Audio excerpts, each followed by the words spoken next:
Well, among those badly affected by the flooding are farmers. And a short while ago, I spoke to Ian Johnson from the National Farmers Union. Ian Johnson, thank you very much for talking to News Talk Live tonight. Just how bad are things for people that you know in Somerset?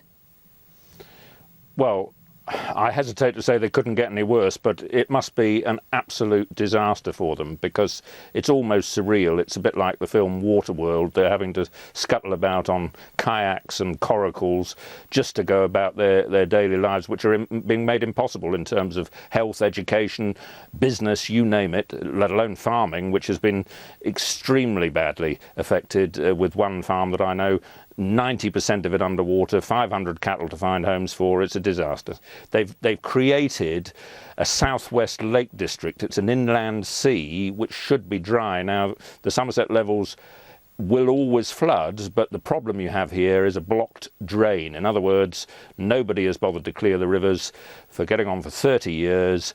It is a blocked artery. We all know what happens when you get blocked arteries. You die, and that is what is going to happen to the Somerset levels unless something is done very urgently. And this problem has been going on for a matter of weeks now. Does it feel like the rest of the country doesn't care? It's been going on for years. I mean, they were told 18 months ago that this was a 1 in 100 years incident. Now, 18 months down the line, it's happened again, even worse this time. We had Lord Chris Smith, the head of the Environment Agency, 12 months ago, down there saying, yes, something has to be done and will be done. Nothing has been done. And Owen Paterson, the Environment Secretary, has been visiting beleaguered farms in the area today. He said people have a right to be angry. What do you think of his statement? Well, I hesitate to agree with the politician, but I think he's right. I mean, people do have a right to be angry, and I think actually they should. What responsibility does he have, though, by saying that?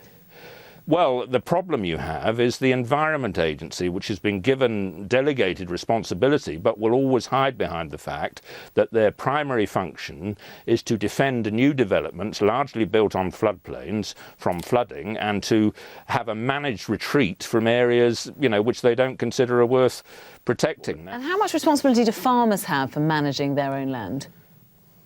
Well, they can do a certain amount, but, individually, you've got 3 rivers there that need dredging that have been allowed to block up over time, and you can't expect the farmers individually to carry out the huge amount of maintenance work that will now be necessary. So it has to be overseen and underwritten by the government, directed through the Environment Agency if they want to do it that way. But I tell you now, the confidence and trust has gone in the Environment Agency, nationally certainly, and in the government. So I think Mr Paterson's visit is very timely, and I think his assurances, he will be held to them, and people will be coming back to him very shortly to see what's been delivered. Because so what is your message talk. To him tonight?